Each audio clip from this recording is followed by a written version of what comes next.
The harder you try to control your thoughts, the more they seem to multiply. The moment you decide you must stop overthinking, your mind suddenly becomes louder, faster, harder to escape. That isn't a failure of discipline. It's not weakness. It's the result of effort being aimed in the wrong direction. Control, when forced, creates resistance. And resistance always pushes back harder. Most people never notice this. They hear advice about calming the mind and immediately grip tighter. They monitor every thought. They judge every distraction. They try to win an internal fight that can't be won that way. For a short time, it feels like progress. Then the tension returns, heavier than before.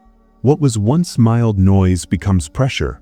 What was once restlessness becomes anxiety. This is where overthinking turns dangerous, because now the mind isn't just busy. It's afraid of being busy. That fear keeps people stuck for years.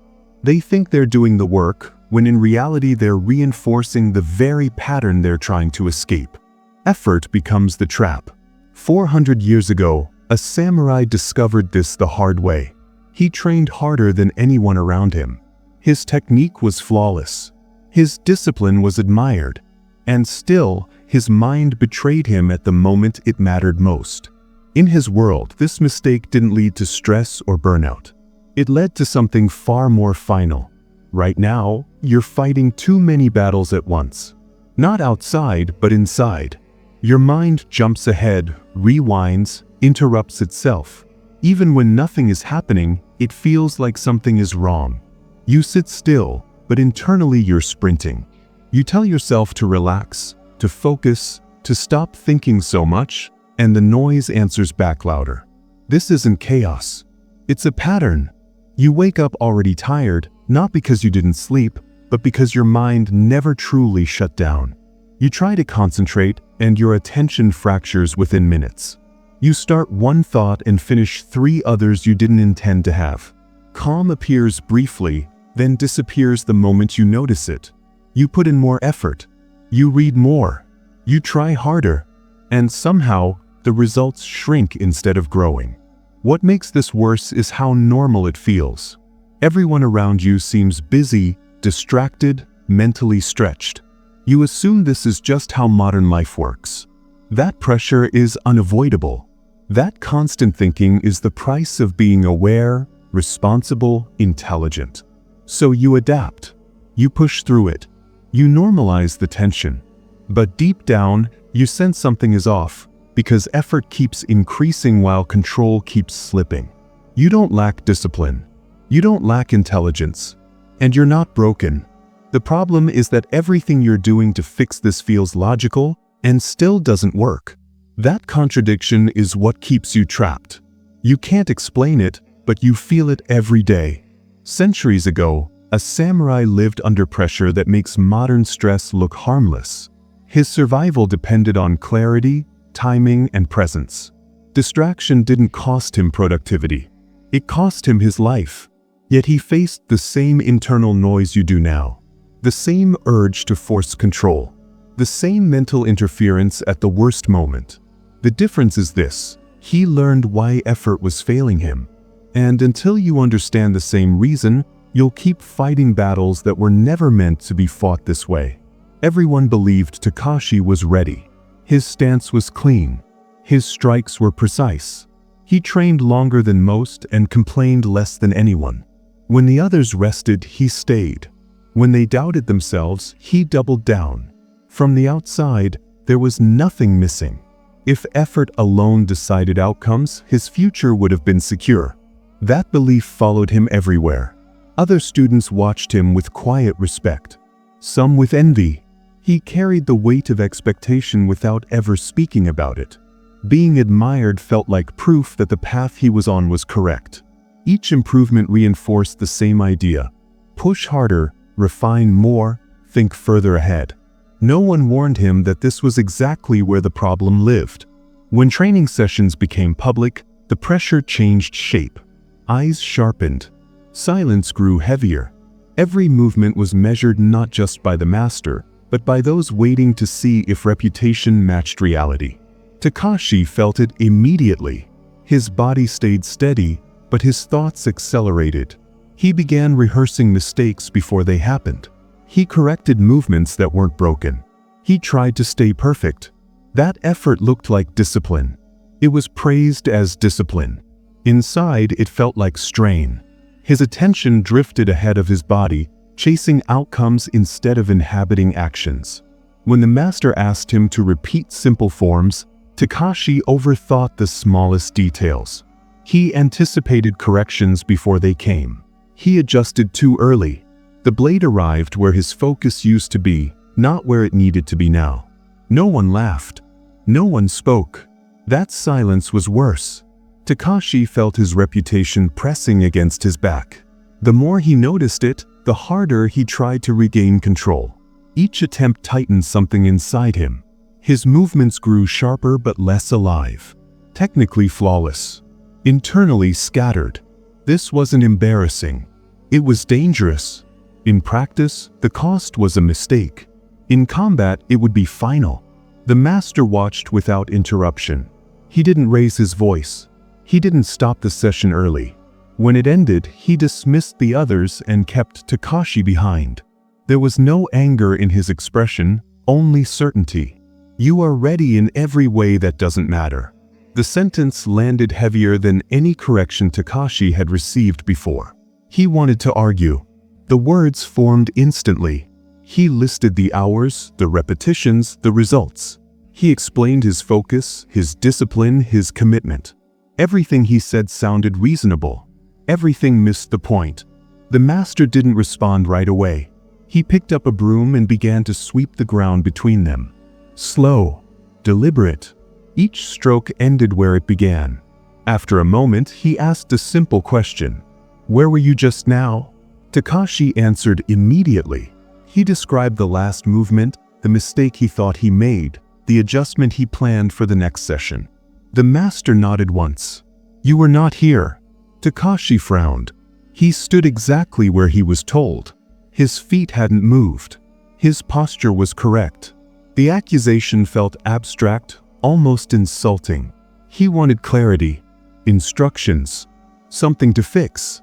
"You are always elsewhere," the master continued. "Ahead, behind, above yourself. You arrive late to your own actions." Takeshi felt a quiet resistance rise. He had never thought of this as a flaw. Planning ahead felt responsible. Anticipation felt intelligent. Awareness felt like control.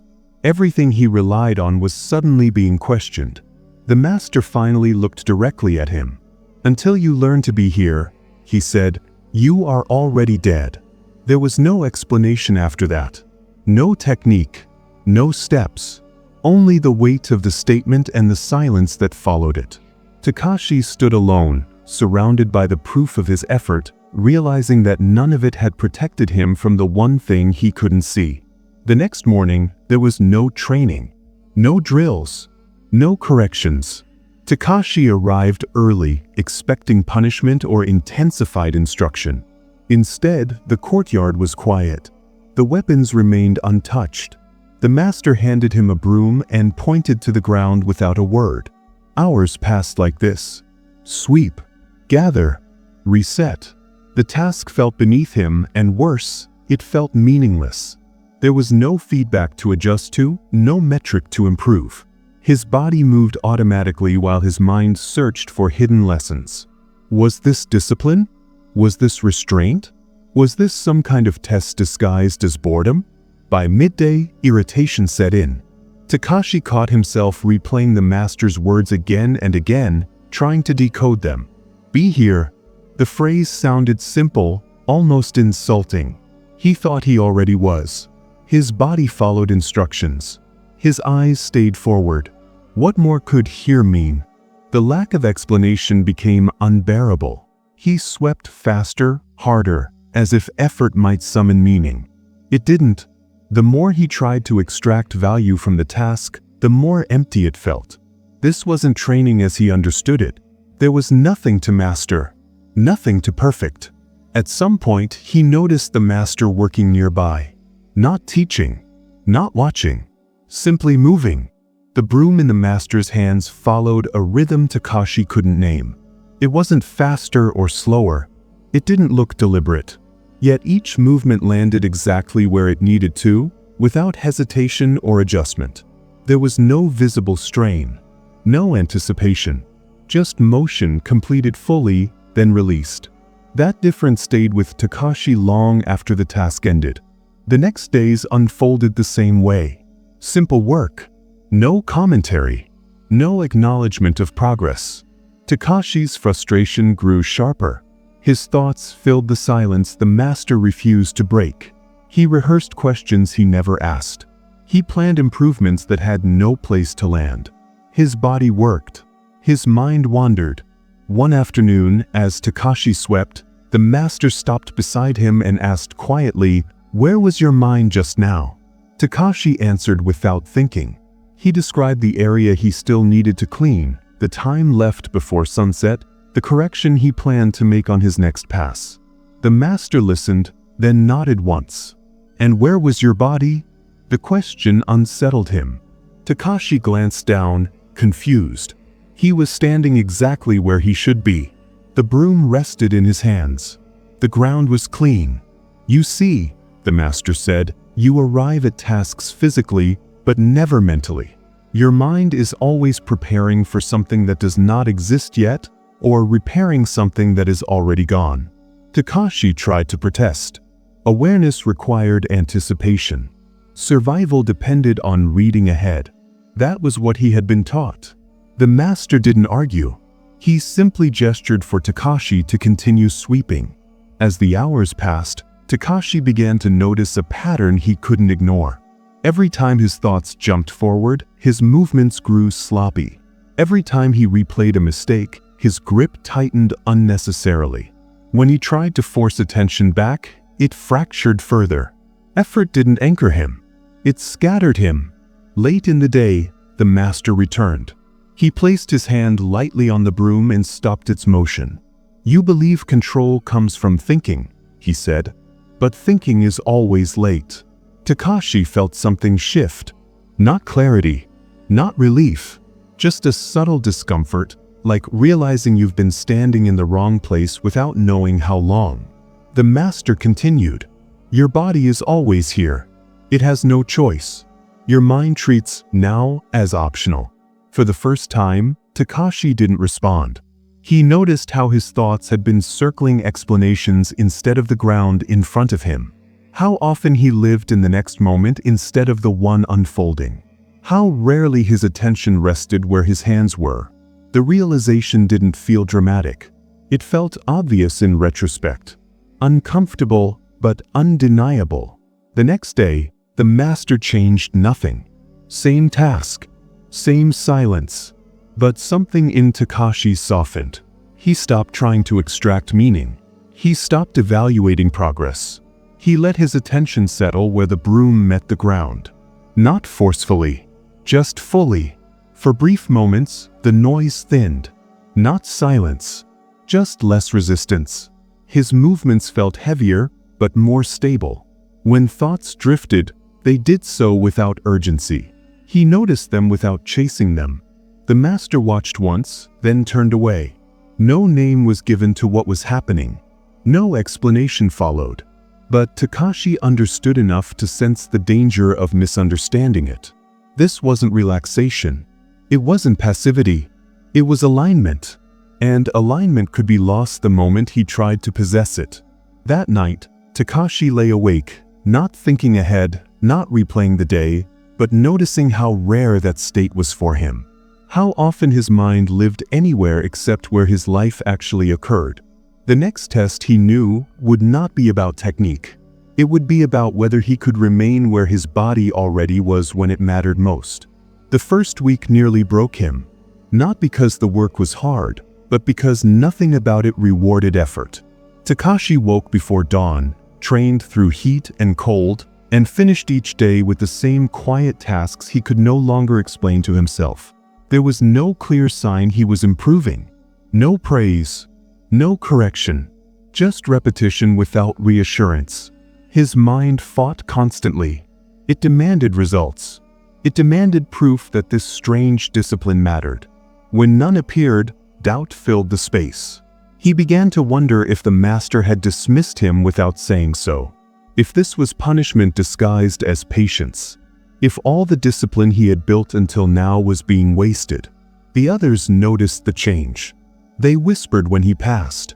Some laughed openly. A few asked why he no longer trained like before. Takeshi had no answer. How could he explain a practice that didn't look like training at all? How could he defend a path that offered no visible progress? Isolation settled in quietly. He was surrounded by people, yet separate from them. Their drills were loud and familiar. His work was silent and strange. Each day, the temptation returned to abandon this and return to what made sense. To effort, to force, to visible mastery. Some days he failed completely. His thoughts raced from the moment he began. He noticed them, then judged himself for noticing.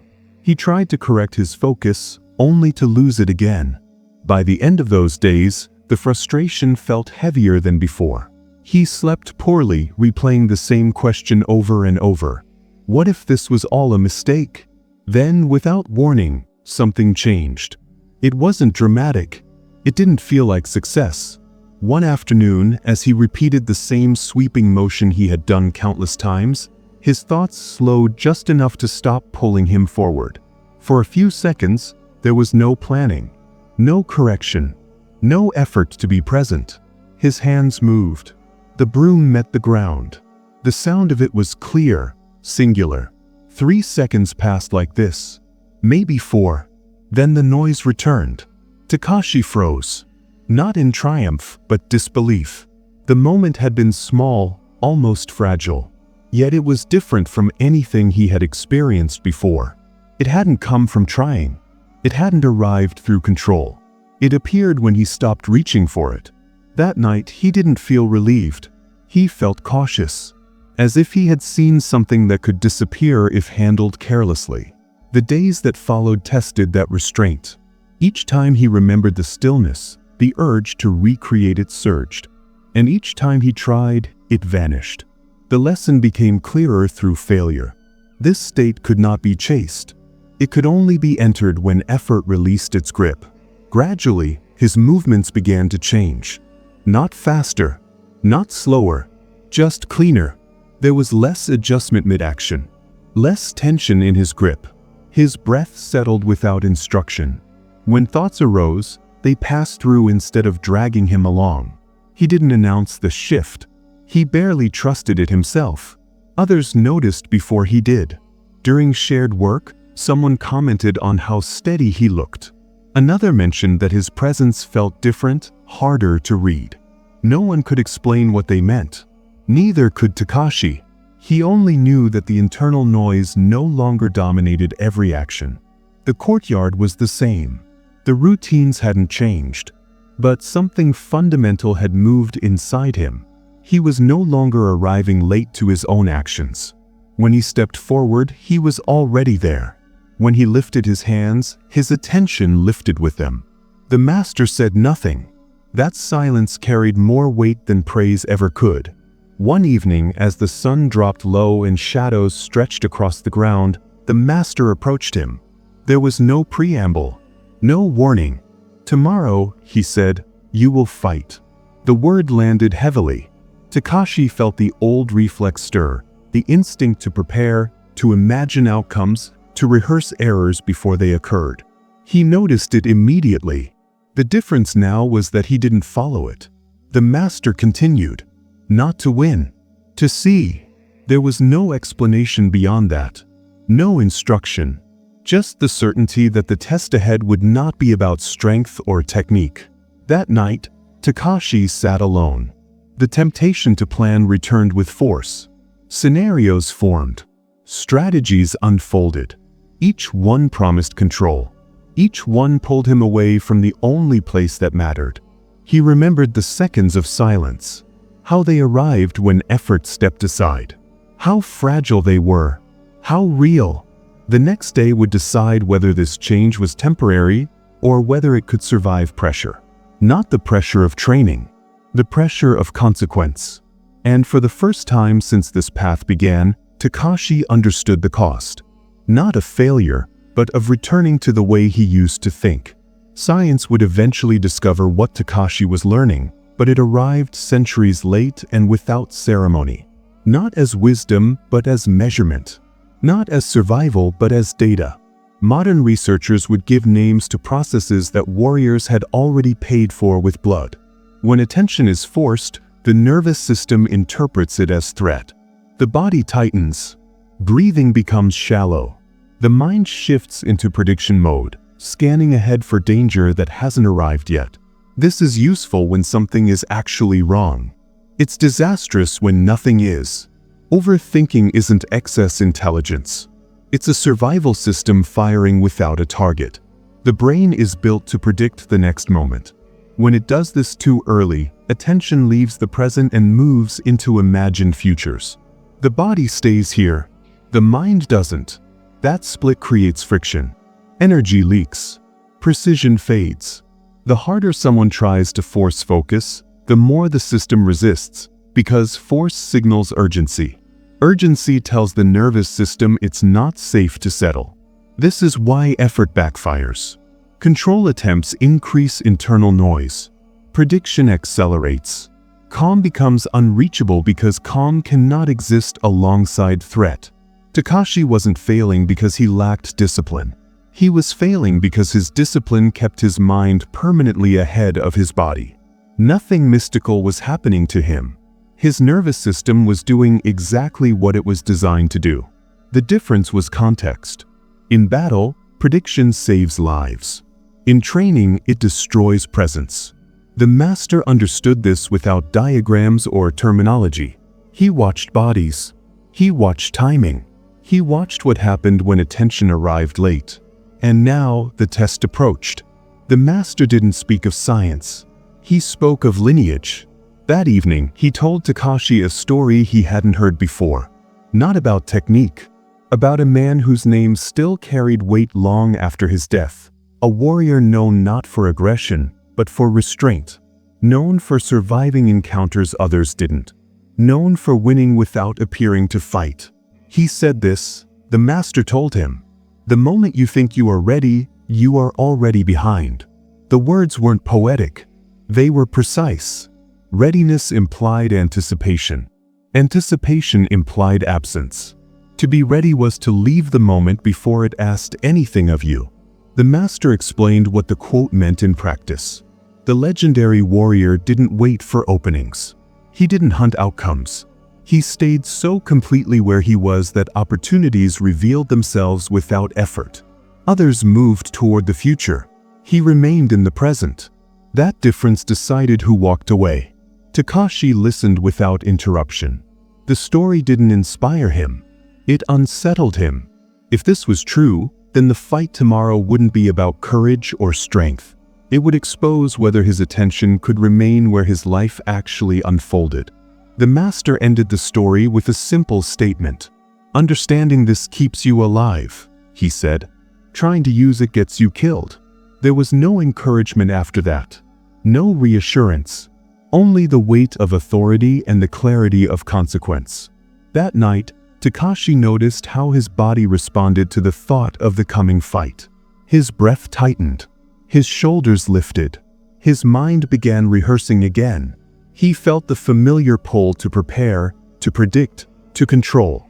And beneath it, the quieter awareness that every rehearsal pulled him away from the only place safety existed. He remembered the broom. The silence. The moments when effort stepped aside and alignment took its place. He understood now why the master had delayed explanation. Knowing too early would have turned this into another technique to apply, another thing to force. Tomorrow would not test what Takeshi knew. It would test where his attention went when fear arrived, and whether he could remain where his body already was when survival stopped being theoretical. The master carried a real sword. There was no announcement, no ceremony. When Takeshi entered the courtyard, the air already felt different. The wooden practice weapons were gone. In their place, steel caught the light. Sharp, unforgiving. This was no longer a demonstration. There would be no correction mid-movement. No pause to explain mistakes. Whatever happened next would happen at full speed. Takeshi felt his body respond before his thoughts could catch up. His breath shortened. His chest tightened. The old instinct surged forward, loud and demanding. Prepare. Predict. Control. His mind rushed ahead, sketching outcomes, rehearsing reactions, trying to gain ground before the first movement even began. He noticed it. That awareness didn't stop the fear, but it changed how he related to it. Instead of following the thoughts, he let them pass through. The sword in the master's hand was real. The risk was real. This wasn't a place to pretend calm. It was a place to remain. They faced each other in silence. No signal was given. The master moved when he moved. Steel cut the air without warning. Fast. Clean. The sound alone spiked Takeshi's instincts. Everything in him screamed to react early, to escape the future before it arrived. He felt the opening appear in his mind before it appeared in space.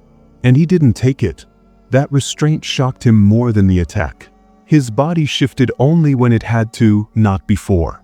His feet moved as the blade arrived, not in anticipation of it. For the first time, his attention didn't race ahead to imagined danger.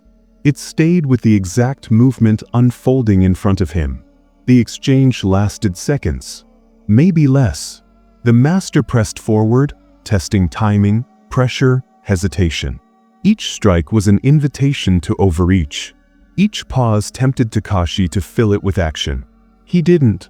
There was no flourish, no decisive blow, just precise movement, matched and released. When it ended, Takeshi realized his hands were steady. His breath had returned on its own. The noise that usually followed danger didn't arrive. The master stepped back and lowered the sword.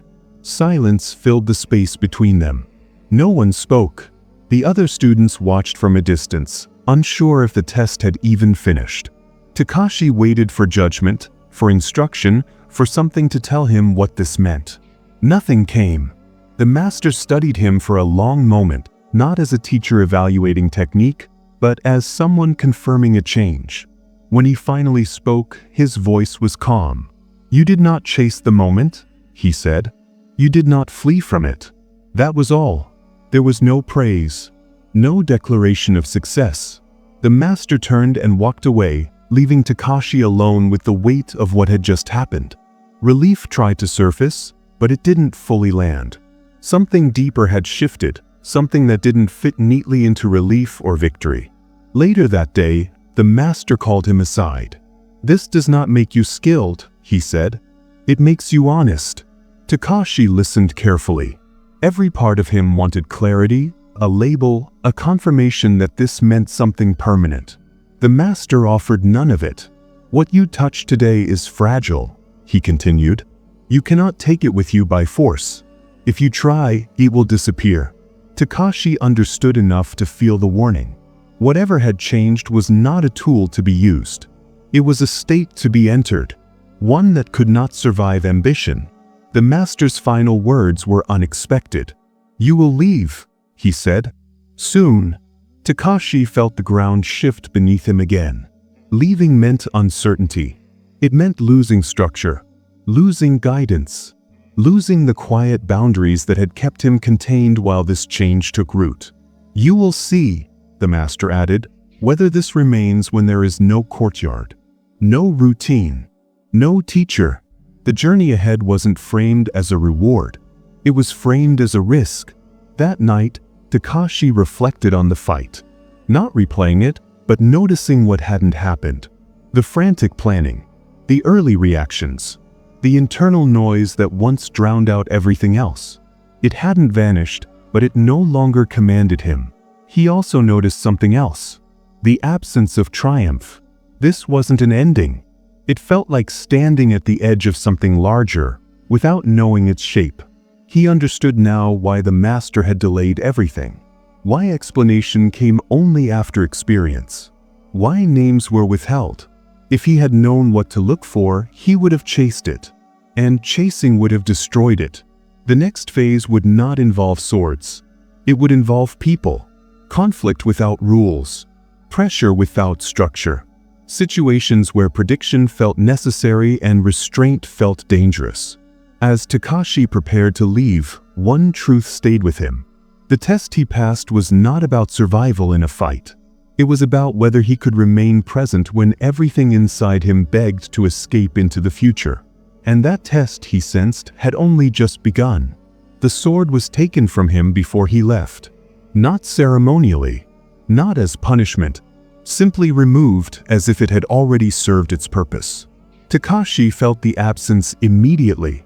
Without the weight at his side, something familiar disappeared. The weapon had always been more than steel. It was certainty, structure, a clear answer to danger. Now there was none. The master did not explain the decision. He only said, "What protected you before will betray you now." Then he turned away. Takeshi understood the message well enough to feel uneasy. Without a weapon, there would be no obvious response to threat, no practiced form to fall back on. Whatever had changed inside him would be exposed without protection. As he traveled beyond the training grounds, the world felt louder, unpredictable. People moved without pattern. Conflicts surfaced without warning. There were no rules posted on walls, no signals to prepare. This was where his old habits would have thrived. Planning, anticipation, mental rehearsals for conversations that hadn't happened yet. He felt the urge return almost immediately. Without a sword, ego stepped forward. The desire to prove composure, to control situations through posture, words, presence. Each impulse pulled him toward performance instead of attention. He noticed how quickly his mind reached for strategies, how tempting it was to replace physical readiness with mental dominance. And each time he did, something tightened. The master's warning echoed quietly. "What protected you before will betray you now." The first real test came without announcement. He found himself surrounded by men who did not recognize restraint as strength. Voices rose. Space narrowed. The familiar pressure returned, sharper this time, because there was nothing to hide behind. No symbol of authority. No visible edge. 5 men. One unarmed traveler. Everything in Takeshi's body prepared for action. Muscles tensed. Breath shortened. The old reflex demanded he act first, control the future before it closed in. The moment stretched, heavy with expectation. He didn't move. Not because he froze. Because he stayed. He felt his feet on the ground. His breath entering and leaving without command. The noise in his head surged, then lost momentum when it wasn't fed. He met their presence without pushing against it, without retreating from it. The men hesitated. Not long. Just enough. In that hesitation, the conflict changed shape. There was no dramatic resolution. No display of dominance. The tension simply failed to escalate. Words lost their edge. The space widened. One by one, attention drifted elsewhere. They left without understanding why. Takeshi remained where he was, noticing how little had actually happened. No victory, no defeat, just the absence of what everyone expected. Later, he reflected on it without replaying it. The difference wasn't courage. It wasn't strategy. It was timing. He hadn't arrived early to the moment. He hadn't tried to escape it. He had allowed it to unfold without interference. This was harder than fighting. Without the sword, without instruction, without structure, the practice revealed its real shape. It wasn't about stillness. It wasn't about silence. It was about staying with what was already happening instead of forcing what should happen next. Takeshi understood now why the master had not named this. Why explanation always lagged behind experience. The moment you believe you possess this, you lose it. The moment you try to use it, it becomes something else. The journey continued, unfinished. Each encounter offered the same choice. Predict or remain. Control or attend. Leave the moment or arrive fully inside it. The final test had not yet come. But Takeshi sensed it would not involve danger or confrontation. It would arrive quietly, and when it did, it would ask only one thing of him: whether he could stay where his life was happening without reaching ahead to claim the outcome. This is what the technique really is. It is not a method for stopping thoughts. It is not mental control through force. And it is not discipline in the way most people understand it. The forbidden Japanese technique to stop overthinking is the refusal to arrive early to your own life. Overthinking happens when your attention leaves the present and lives in prediction. Your mind spins because it is trying to protect you from moments that do not exist yet. Every time you try to silence it, you signal danger. Effort tells the nervous system that something is wrong. That signal accelerates thought instead of calming it. The technique is simpler than expected and harder than imagined. You do not push thoughts away. You do not argue with them. You do not chase calm. You stay where your body already is and allow thoughts to pass without giving them the future to attach to. This is why effort failed you. Effort pulls attention forward. It creates tension. It turns awareness into surveillance. The more you tried to manage your mind, the more it resisted, because management implied threat. Calm cannot exist where threat is present. Presence is not something you create. It is something that remains when interference stops. This is also why moments of relief appeared briefly in your life and vanished when you noticed them. The noticing turned into grasping. Grasping turned into effort. Effort broke the alignment. The samurai did not become calm by removing danger. They became calm by refusing to abandon the moment danger arrived in. That is the difference. Not suppression. Not control. Non-departure. When you overthink, you are not broken. You are leaving the present too early. When you stop fighting that movement and allow yourself to remain, the mind settles because it no longer needs to protect a future you're not chasing. This is not something to use. It is something to return to. And once you recognize it, you will notice how rarely you have been where your life was actually happening. Years passed. Takeshi was no longer traveling. The roads had narrowed into routines. The danger had softened into ordinary days. Work replaced training. Conversations replaced conflict. From the outside, nothing about his life looked remarkable. That was intentional. Whatever he had learned did not announce itself. One morning, a younger man arrived where Takeshi now lived. Restless, sharp-eyed, polite in the way people are when they are trying to be respected. He asked careful questions.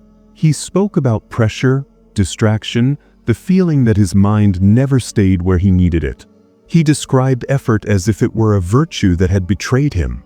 Takeshi listened without interrupting. He recognized the cadence, the way the words rushed ahead of the body, the way the questions searched for certainty instead of contact. He didn't correct him. He didn't explain anything. When the man finally asked what he should do, Takeshi handed him a broom. There was confusion, then irritation. The same resistance. The same expectation that something meaningful should happen immediately. Takeshi said nothing and began to work alongside him. Slow, ordinary, fully present. Hours passed. At some point, the younger man noticed the difference. Not in the task, but in how it was being done. Noticing came before understanding. And understanding came much later, if at all. That was always the way. Takeshi never named what he practiced. He never framed it as wisdom. He understood now why names made it brittle. Why explanations arrived only after something had already changed. The lesson was not something to adopt. It was something to stop leaving. If you are listening to this, you already know when your mind departs. You feel it in the tightening of your chest, in the urgency to resolve things that haven't happened, in the exhaustion that comes from rehearsing futures you never arrive in. You don't need to fix that. You don't need to overpower it. You only need to notice when you've stepped away and return without argument. No ritual, no affirmation, no force, just the quiet discipline of staying. This isn't an instruction. It's an invitation. Not to become calmer, not to think less, but to stop abandoning the moment your life is actually happening in. When you're ready, the practice is already waiting for you. It always has been.